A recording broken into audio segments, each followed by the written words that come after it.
अस्सलाम वालेकुम। मैं हूं फ़हीम खान। नेशनल सेविंग की अपडेट, प्राइवेट बैंकों की अपडेट, बजट, सरकारी मुलाजमिन की तनख्वाह, पेंशन, ईओबीआई की अपडेट के साथ आप लोगों की खिदमत में हाजिर हूं। रिक्वेस्ट आप लोग से यही है, अगर आप हमारे चैनल पर नए हैं तो चैनल को सब्सक्राइब कर दें, वीडियो को लाइक कर दें, वीडियो को शेयर कर दें, बेल आइकन को प्रेस कर दें ताकि डेली बेसिस पे जो हम आप लोग के लिए वीडियोज़ बना रहे हैं, चाहे वो नेशनल सेविंग से रिलेटेड हो, प्राइवेट बैंकों से रिलेटेड हो, बजट हो, सरकारी मुलाजमिन की तनख्वाह हो, पेंशन हो, ईओबीआई हो, वीडियो फर्स्ट ऑफ ऑल आप लोग को मिले और आप लोग ज़्यादा से ज़्यादा फ़ायदा हासिल कर सकें।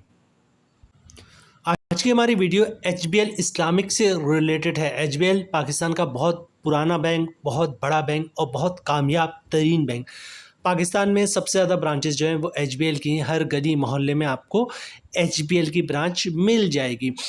एचबीएल की वीडियो में अक्सर एक लाइन में ज़िक्र करता हूँ कि जनाब पाकिस्तान बनने के बाद जो है फाउंडर ऑफ पाकिस्तान कायद-ए-आज़म मोहम्मद अली जिन्ना साहब ने जो है हबीब ग्रुप को दावत दिया था कि आप पाकिस्तान आएँ और पाकिस्तान में बैंकिंग का आगाज़ करें।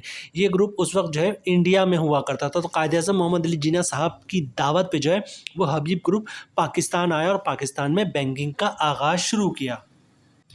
ये एजाज़ जो है वो सिर्फ एचबीएल के पास है और किसी दूसरे बैंक के पास नहीं। बहरहाल वीडियो का आगाज़ करते जनाब HBL Islamic Rutba account, basically आज के हमारा वीडियो है एचबीएल इस्लामिक रुतबा अकाउंट से रिलेटेड। प्रॉफिट रेट रिसेंटली इसका तब्दील हुआ है और चूँकि इस्लामिक बैंकिंग है, इस्लामिक बैंक में तो हर महीने जो है प्रॉफिट रेट कभी ऊपर जा रहा होता है, कभी नीचे आ रहा होता है, क्योंकि वो फिक्स नहीं होता, क्योंकि ये सूद से पाक होता है। अगर फिक्स हो जाएगा तो कन्वेंशनल हो जाएगा, मतलब बैंक आपसे पैसा ले लेके हर महीने आपको इतने पैसे में दूंगा ही दूंगा, तो फिर वो सूद हो गया, ठीक है। और आपने बैंक को मैनेजर बना दिया कि जनाब ये पैसे हैं मेरे, आप इससे बिज़नेस करो और जो प्रॉफिट जो बिज़नेस में प्रॉफिट आता है वो एज ए मैनेजर कमीशन आप लो और बाकी जो बचता है वो मुझे दे दो, तो इसको कहते हैं इस्लामिक बैंक। बहरहाल इसका मुनाफा जो है, मेरी बात पे आप ट्रस्ट ना करें, बल्कि उलमा कराम ने इसको डिटेल्स में बयान किया है कि किस तरह ये मुनाफा हलाल है, ये सूद से पाक है। उलमा और मुफ्ती कराम का जो फतवा है उसके मुताबिक जो है आप डिसाइड करें कि आपने इसमें रखना या नहीं रखना। हमारे टीम के लिहाज से जो है वो एचबीएल इस्लामिक जो है में पैसे रखना जो है वो हलाल है, इसका मुनाफा जो हलाल होगा। बहरहाल टॉपिक से आउट हो रहे हैं। जैसे कि मैंने आपको बताया कि इसका प्रॉफिट जो है वो चेंज हुआ है जनाब, तो आज की वीडियो में हम देखेंगे इसका नया प्रॉफिट क्या है। एचबीएल रुतबा अकाउंट का बेसिकली सीनियर सिटीजन अकाउंट है, ठीक है। इस पर टैक्स कितना कटेगा, फाइलर का, नॉन फाइलर का, और टैक्स काटने के बाद जो है नेट प्रॉफिट क्या बचता है फाइलर और नॉन फाइलर को। चूँकि इसका मुनाफा जो है वो मंथली बेसिस पे मिलता है, तो हम इस पर देखेंगे जनाब कि कंपाउंड प्रॉफिट भी हम हासिल कर सकते हैं या इफेक्टिव इंटरेस्ट रेट भी हासिल कर सकते हैं। तो कंपाउंड प्रॉफिट या इफेक्टिव इंटरेस्ट रेट के बाद जो है प्रॉफिट क्या होता है, उस पर टैक्स कितना कटेगा, फाइलर का टैक्स, नॉन फाइलर का टैक्स, और टैक्स काटने के बाद जो है नेट प्रॉफिट क्या बचता है फाइलर को और नॉन फाइलर को, ठीक है। इसके अलावा एचबीएल इस्लामिक रुतबा अकाउंट खुलवाने के लिए क्या डॉक्यूमेंट्स रिक्वायर्ड है, अकाउंट खुलवाने का मुकम्मल तरीका वो भी आज की वीडियो में हम आपके साथ शेयर करेंगे। और चूँकि ये सेविंग अकाउंट, इस पर ज़कात भी कटेगा, तो ज़कात से बचने का जो तरीका है वो भी आज की वीडियो में आपके साथ शेयर करेंगे। जो भी नॉन फाइलर्स हैं, नॉन फाइलर्स के अकाउंट्स पे जो है नॉन फाइलर जो ट्रांजैक्शन कर रहे हैं कैश की ट्रांजैक्शन, उसमें विथ होल्डिंग टैक्स चार्ज हो रहे हैं। विथ होल्डिंग टैक्स है क्या और नॉन फाइलर्स से किस तरह बच सकते हैं वो भी आज की वीडियो में हम शेयर करेंगे आपके साथ। वीडियो स्टार्ट करते हैं जनाब और देखते हैं एचबीएल जो अपने इस अकाउंट के बारे में एचबीएल ने अपनी वेबसाइट पे क्या लिखा, ठीक है।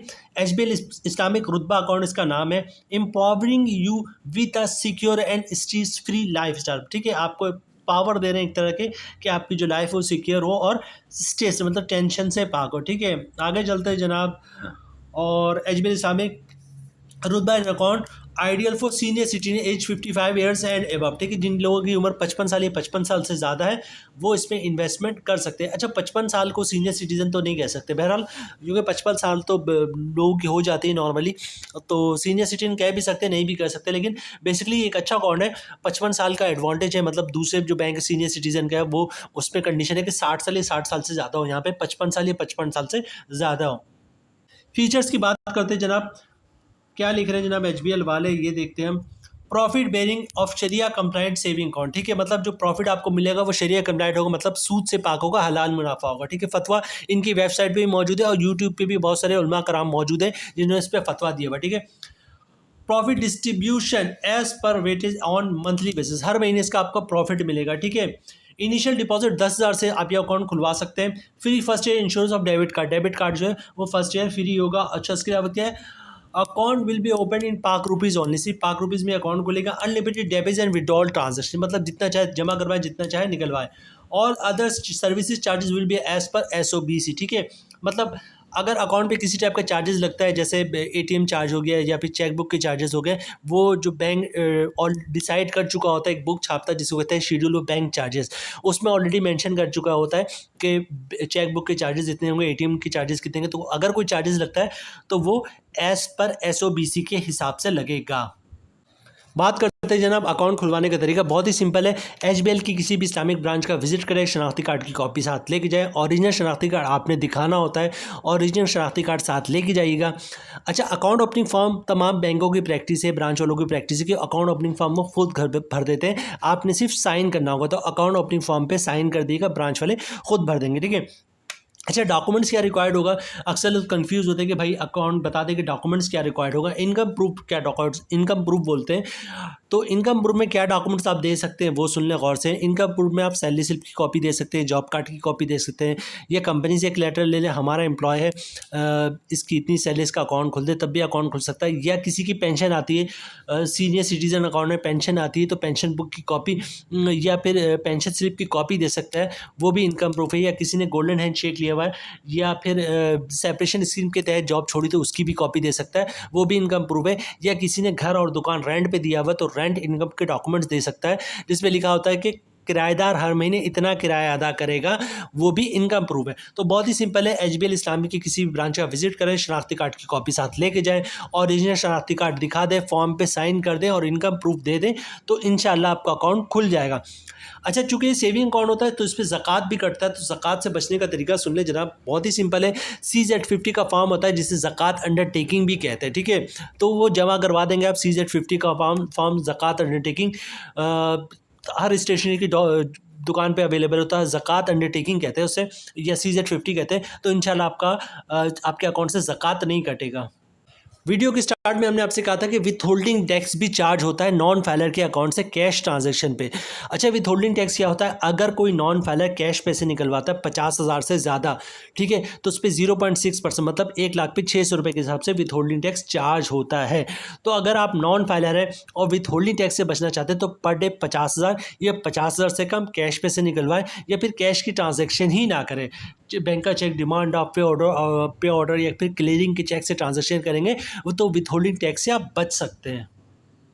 सबसे पहले अब देखेंगे हम प्रॉफिट रेट, जो मोस्ट इंपॉर्टेंट है, उस पर फिर टैक्स देखेंगे, और फिर हम कंपाउंड प्रॉफिट की तरफ जाएंगे और उस पर फिर जो है टैक्स देंगे, और फिर नेट प्रॉफिट देंगे। तो दो ये पार्ट जो है प्रॉफिट और कंपाउंड प्रॉफिट, इसको लाजमी देखिएगा। स्क्रीन पे आपको दिख रहा होगा जनाब HBL रुतबा अकाउंट, ठीक है, और इसका जो प्रॉफिट रेट है वो 18.50 डिक्लेयर किया है HBL इस्लामिक वालों ने। पिछले पिछले महीने थोड़ा सा ज़्यादा था, अभी थोड़ा कम हो गया है, और एक वजह तो ये भी कि जनाब जो आप इंटरेस्ट रेट कम हुआ है उसका भी बहुत ज़्यादा इम्पैक्ट पड़ता है, ठीक है। तो पहले 19% 20% के करीब था, अभी 18.5% अगले महीने हो सकता है और बढ़ जाए या कम हो जाए, अल्लाह नोज़ बेटर। बहरहाल तो 18.5% के हिसाब से भी हम कैलकुलेशन देखते हैं। तो जनाब रेट है 18.50%, मतलब 1 लाख पे साल का मुनाफा बनेगा 18,500 रुपये, ठीक है। ग्रॉस मंथली प्रॉफिट बनेगा 1,542 रुपये। अगर आप फाइल तो 15% टैक्स कटेगा, जिसकी अमाउंट बनी 231 रुपये, और टैक्स काटने के बाद 1 लाख पे 1,311 रुपये का नेट प्रॉफिट बचेगा फाइलर को। तो 1,542 रुपये ग्रॉस प्रॉफिट और 1,311 नेट प्रॉफिट फाइलर का। इसी तरह बात करते हैं जब नॉन फाइलर की, तो रेट है 18.50%, मतलब साल का मुनाफा बनेगा 18,500 रुपये। क्रॉस मंथली प्रॉफिट बनेगा 1,542 रुपये। अगर आप नॉन फाइलर तो 35% टैक्स कटेगा, जिसकी अमाउंट बननी 540 रुपये, और टैक्स काटने के बाद 1 लाख पे 1,002 रुपये का नेट प्रॉफिट बचेगा नॉन फाइलर का। अब बात कंपाउंड प्रॉफिट की, ठीक है। अच्छा, कंपाउंड प्रॉफिट की बात करने से पहले ये देख लेते हैं कंपाउंड प्रॉफिट होता क्या है। सपोज करें आपने 10 लाख रुपए अकाउंट में रखवाए हैं रुतबा सेविंग अकाउंट में, ठीक है, हबीब बैंक रुतबा इस्लामिक सेविंग अकाउंट में। उसके बाद क्या होगा जनाब, 10 लाख रुपए आपने रखवाए हैं HBL इस्लामिक रुतबा अकाउंट में। एक महीने के बाद क्या होगा जनाब, तकरीबन सपोज कर ले 15,000 रुपये का प्रॉफिट आता है, आपने कुछ भी नहीं करना, वो 15,000 रुपये अकाउंट में ही रहने देना है। कुछ दिनों बाद क्या होगा जनाब, कुछ दिनों से मुराद अगले महीने क्या होगा जनाब, फिर 15,000 का प्रॉफिट आएगा, और पिछले महीने जो आपने प्रॉफिट अकाउंट में रहने दें तो 15,000 रुपये, उस पर भी प्रॉफिट आएगा। इस महीने का प्रॉफिट भी अकाउंट में रहने दें, अगले महीने फिर प्रॉफिट आएगा 15,000 रुपये, वो भी अकाउंट में रहने दें, और पिछले 2 महीने से जो 15-15 30,000 रुपये अकाउंट में था उस पर भी प्रॉफिट आएगा। तो ये हर प्रॉफिट को अकाउंट में रहने दें। 5-6 महीने बाद आप क्या देखेंगे जनाब, 10 लाख की अमाउंट जो है वो 11 लाख रुपए तक जो है वो पहुंच चुकी है। ठीक है, और मतलब प्रॉफिट आ रहा है, हर महीने प्रॉफिट आ रहा है, उस पर प्रॉफिट आ रहा है, प्रॉफिट पे प्रॉफिट आ रहा है। और 1 साल के बाद देखेंगे जनाब तो 10 लाख की जो अमाउंट है वो 12 लाख रुपए क्रॉस कर चुकी है। मतलब प्रॉफिट उस पर प्रॉफिट, प्रॉफिट पे प्रॉफिट। ठीक है, करना आपने ये होगा कि 1 साल तक जो है ना प्रिंसिपल अमाउंट अकाउंट से निकलवाएंगे और ना ही प्रॉफिट अमाउंट निकलवाएंगे, तो तक जो मुनाफा होगा आपका उसमें तकरीबन 2% का इजाफा हो जाता है। मतलब हर महीने प्रॉफिट आ रहा था, उस पर प्रॉफिट आ रहा, प्रॉफिट पे प्रॉफिट आ रहा होता है। ठीक है, तो जैसे 18.50 का प्रॉफिट है वो बढ़ के तकरीबन 20.50% हो जाएगा।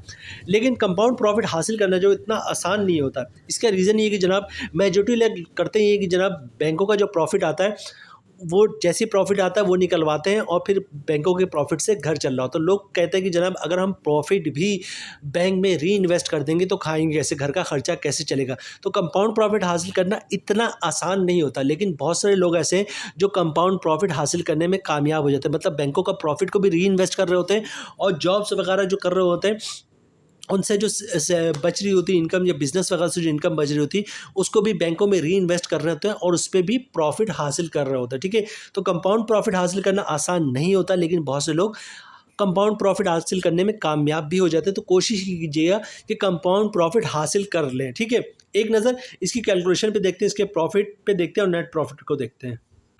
रेट बन जाएगा 20.50%। मतलब 1 लाख का मुनाफा बनेगा 20,500। 1 लाख का मुनाफा साल का 20,500। मंथली क्रॉस प्रॉफिट बन जाएगा 1,708 रुपये। अगर आप फाइल है तो 15% टैक्स कटेगा, जिसकी उम्र बननी 256 रुपये, और टैक्स काटने के बाद 1 लाख पर 1,452 रुपये का नेट प्रॉफिट बन रहा है। तो देखें 1,708 रुपये ग्रॉस प्रॉफिट और 1,452 नेट प्रॉफिट। ठीक है, 1 लाख पर। और इसी तरह बात करते हैं नॉन फाइलर की, तो रेट है 20.50%। साल का मुनाफा बनेगा 20,500। मंथली क्रॉस प्रॉफिट बनेगा 1,708 रुपये। अगर आप नॉन फाइलर तो 35% टैक्स कटेगा, जिसकी अमाउंट बननी 598 रुपये, और टैक्स काटने के बाद 1 लाख पे 1,110 रुपये का नेट प्रॉफिट बचेगा नॉन फाइलर का। तो फाइलर का प्रॉफिट बहुत ही शानदार है जनाब। ग्रॉस प्रॉफिट 1,708 रुपये है और तमाम टैक्स काटने के बाद नेट प्रॉफिट है 1,452 रुपये। ये हम बात कर रहे हैं कंपाउंड प्रॉफिट की। तो जनाब ये थी आज की हमारी video. HBL Islamic Rutba account 55 साल या 55 साल के ज़्यादा जो लोग हैं वो इसमें इन्वेस्टमेंट कर सकते हैं। सूद से भाग इस्लामिक बैंकिंग है, मतलब इसका जो मुनाफा है वो हलाल होगा। लेकिन वंस अगेन ये कहेंगे हमारी बात पे यकीन ना करें, आप अपनी इन्फॉर्मेशन खुद लें, खुद उलमा कराम के वीडियोज़ देखें, फतवा देखें। फतवा जो यहाँ मेंशन है कौन से उलमा कराम है और कहाँ से उनका ताल्लुक़ है। ठीक है, पहले खुद सेटिस्फाइड हो, हमारी बातों पर ना जाए फिर इन्वेस्टमेंट करें। लेकिन हमसे हम सजेशन मांगेंगे तो हम ये कहेंगे जो इस्लामिक बैंक है, चाहे वो मीज़ान हो, चाहे वो फैसल बैंक हो, बैंक अलबरका हो, बैंक इस्लामी हो या एचबीएल इस्लामिक हो, हमारे लिहाज से ये जो काम कर रहे हैं वो इस्लामी शरीयत के मुताबिक है, इनका मुनाफा जो हलाल है। बहरहाल ये थी आज की हमारी वीडियो। उम्मीद है वीडियो आप लोगों को पसंद आई होगी। रिक्वेस्ट आप लोग से यही है, अगर आप हमारे चैनल पर नए हैं तो चैनल को सब्सक्राइब कर दें, वीडियो को लाइक कर दें, वीडियो को शेयर कर दें, बेल आइकन को प्रेस कर दें, ताकि डेली बेसिस पे जब आप लोग वीडियोस बना रहे हैं, चाहे वो नेशनल सेविंग से रिलेटेड हो, प्राइवेट बैंकों से रिलेटेड हो, बजट हो, सरकारी मुलाजमिन की तनख्वाह हो, पेंशन हो, EOBI हो, वीडियो फर्स्ट ऑफ ऑल आप लोग को मिले और आप लोग ज़्यादा से ज़्यादा फ़ायदा हासिल कर सकें। मिलते हैं नेक्स्ट वीडियो में इंशाल्लाह, तब तक के लिए अल्लाह हाफिज़।